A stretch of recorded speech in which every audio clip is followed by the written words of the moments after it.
Se tenir au plus près du peuple par le geste et la parole, tel a été un des messages du pape François tout au long de sa visite au Mexique. Il s'est notamment rendu au Chiapas, un des États les plus pauvres du pays, où seulement 58% de la population se déclare catholique, contre une moyenne nationale à plus de 80%. À San Cristóbal de las Casas, il a lancé un cri d'alarme pour l'environnement, exhortant à apprendre des peuples indigènes. Notre terre opprimée et dévastée, et parmi les pauvres, les plus abandonnés et les plus maltraités. Nous ne pouvons plus faire la sourde oreille face à l'une des plus grandes crises environnementales de l'histoire.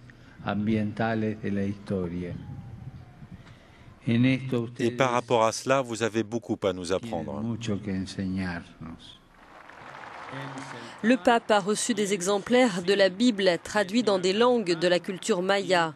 Et pour la première fois, des textes liturgiques ont été prononcés dans ces langues indigènes. Vos peuples ont été incompris et exclus de la société.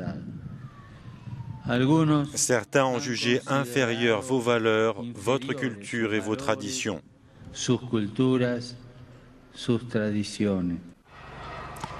Symbolique aussi a été sa visite sur la tombe de l'ancien évêque de San Cristóbal, Samuel Ruiz, mort il y a 5 ans. Les indigènes le surnommaient affectueusement Tatik, autrement dit le père de tous en langue tzotzil. Mais François s'est aussi adressé aux élites mexicaines. Dans un langage direct, il les a mis face à leurs responsabilités dans un pays où les guerres liées au trafic de drogue ont fait plus de 100 000 morts en une décennie. Chaque fois que nous cherchons le chemin du privilège ou du bénéfice de quelques-uns au détriment du bien de tous,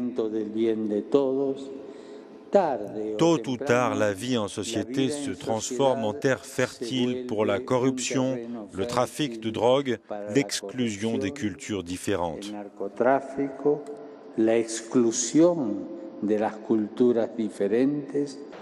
Des piques adressées aussi aux évêques mexicains, auxquels le pape a demandé de ne pas se comporter comme des princes, éloignés des souffrances et des injustices.